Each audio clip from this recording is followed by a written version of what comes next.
Hey friends, today I want to go a little in depth in terms of how we launch and commercialize new ideas, new ventures, and just new companies that we're starting, whether that be our own product companies within Unisport's portfolio or externally. And so that's what we're going to talk about today. I want to dive in. If we haven't met, my name is Andy Smith. I have been doing this since 2007. It's all I really have known, taking a business from idea zero to hopefully a hero. And if you get there, you've won. The journey, the fun is in the middle. And sometimes you just freaking lose and it's hard, but you learn from that. So there's never a moment to stop. There's always a moment to keep going. So let's dive right in. So let's say you've got that life-changing idea that you want to launch, or you've got a little bit of product market fit and you're ready to take it to the next level. That's where this video comes in. So here's what we do. And there's different ways, different tactics, different philosophies, technology tools, AI, all this is changing so fast that we have to be open-minded to change. But here's what we've done consistently over the last 20 something years. And it's worked hand over hand if you look at it on the long term. Okay, first thing you got to do is you got to brand your idea. You got to name it. And I would suggest giving it something impactful and something rememberable, because the brand is what you're going to eventually sell. Your logo, your name is the brand. Now it's up to us to give that brand a feeling, give that brand some emotion, but that brand is what we're going to eventually sell. In our first venture, 2007, we had a business called Abutech. It was an acronym, Advanced Burner Technologies. And we ultimately exited that business 5 years later because of a brand. We had an established brand that had formed. And so think about what that is. I'm of the mindset to get a domain. I'm of the mindset to check and make sure nobody else is using it.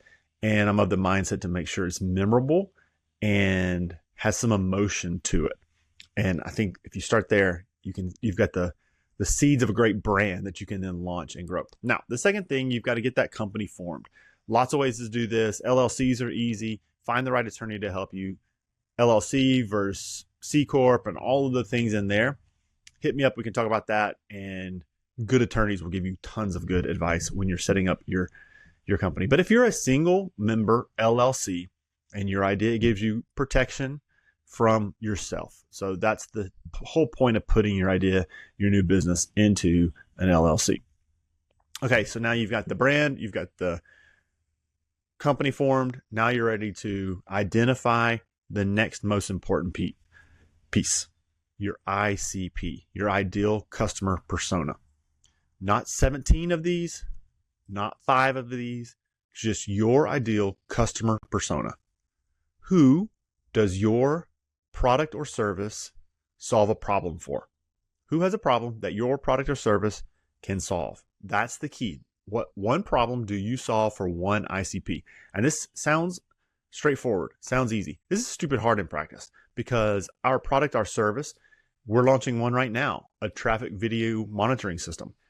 It has a lot of ICPs. And when the challenge for us consistently is that we could serve so many people. Where do we start?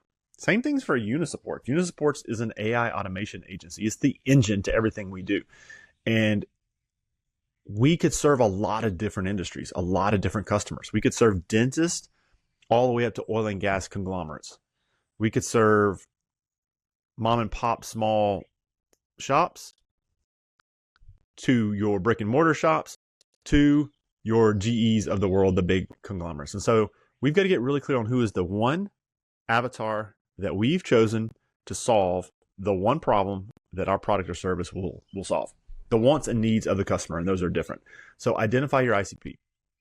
Now we've got to figure out where that ICP lives. Okay, and there's a lot of ways we can do that once we figure out where they live. Do they live on email? So one avenue that we actively believe in and go is contacting customers with an email message. There's cold email tactics out there. I prefer the warm email, where you've actually done a little bit of research on them. It takes a little more time, but it's a bow and arrow approach to going after your potential ideal customer to start a conversation around the problem or service that you solve. So you see what we're trying to do. We're trying to reach out to our customer to have a conversation, right? Conversation. We're trying to make a connection to have a conversation. So that's cold email. The second thing is LinkedIn. The beauty of LinkedIn that I've been using for the last 5 years is that it allows you to get company, account, and person specific. So that's your lead. So it allows you to identify your accounts and then find the people inside the accounts that are your ideal customer, are the ideal role, are the decision-making unit, the DMU. Now, one school of thought, which I live by, is identify 25 of your top accounts, who inside that account is the person to talk to, then reach out to them. I love the Steve Noodleberg approach, which is the 5 outbounds per day, 25 per week, 100 per month, 1,200 per year. He taught me that. It's a neat framework. I love it. And it's something that we do. So 25 accounts, find the right people, attract them, target them inside, and you can use LinkedIn for that. Now, here goes into some of the things we're testing. And these are some of the Silicon Valley tricks that we're going to bring over into the world that we're building. Twitter. You can't necessarily search people by Twitter, but you can scrape data to find out what industries certain people are in, what conversations certain people are having, and then you can enter those conversations in the actual Twitter or X feed. I said Twitter, but it's X now. Twitter or X feed, or inside the DMs. That's an area. The next way is Facebook, right? Organic Facebook content or actual conversations through DMs. So a lot of the people that we're talking to, some of the things we're doing and trying right now are heavy, aggressive targets, targeting potential customers through the channels of social media, through Facebook, Instagram, Twitter, X, etc. Now, this is all in addition. This is hand-to-hand, bow-to-arrow combat where we're actually making outreach. This is in addition to organic content. We're putting out organic content at least once a day on personal platforms so that we can be the thought leader personally and across our corporate platforms. At least we try to do it once a day. We don't always get there on the corporate side, but we try. Now, that is just to build a tribe, to build a thought leadership, to build awareness. And the Gary Vee approach will say to post twice a day and to just be everywhere, repurpose content. Follow him if you are in that school. I'm a little bit the post once a day, build a tribe, build a community, and then use hand-to-hand combat to find our targets. I've tried a bunch of ways. I've tried only organic. That is like peeing in the sea because it builds a brand, but it doesn't bring in your customers unless you're just a superstar copywriter and you know the games. Alternatively, if you know where your customers are, know where they live, know who they are, where they live, and you're taking a proactive step to reach out to them and to start a conversation, that is a winning tactic. And that is a commercialization effort. And it all assumes you've got a great product. You've got a great service. You've got a great technology. Right now, we're focused exclusively on technology products through unit supports and offering products and services around those. It's a little pollinated out here. Sorry for that. Okay, so now we are getting ourselves active. We're trying to get some traction. We're ultimately trying to have conversations. We want to have conversations all day long with our prospective client so that we can do two things: learn and inform. We want to learn from them. What are their pain points? Sorry. And I'm going to take a drink of water. We want to bring awareness to the problem and the solution that we have. We want to learn about the problem, give awareness around our solution. This all sounds very simple. It is very simple. This is the commercialization approach.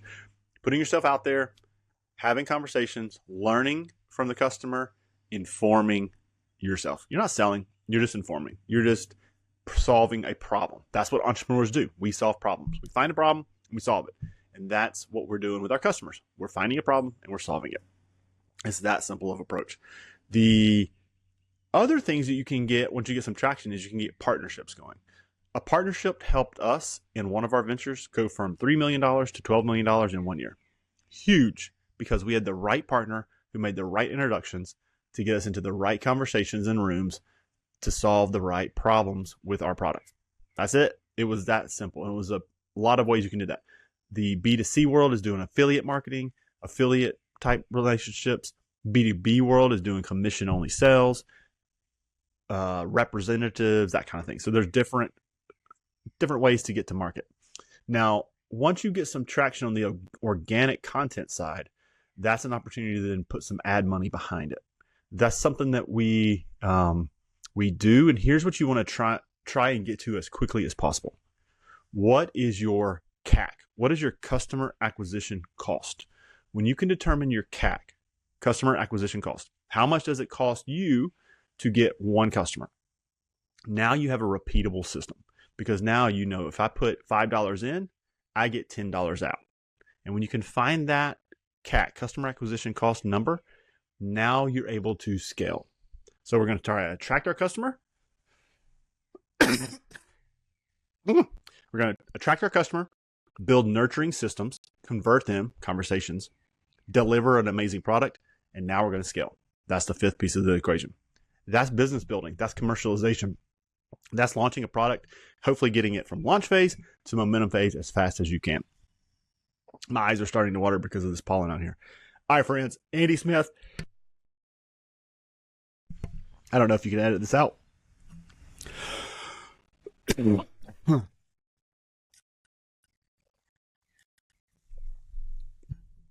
That sneeze actually hurt a little bit. All right, Andy Smith, if we haven't met, entrepreneur, business builder, here to help you learn how you can commercialize your business, your tech product, while we're building tech products, solutions, and services inside our own portfolio. We're going to help you do the same. Reach out if I can help you. I'm going to go get some water, dry my eyes, and see you again soon.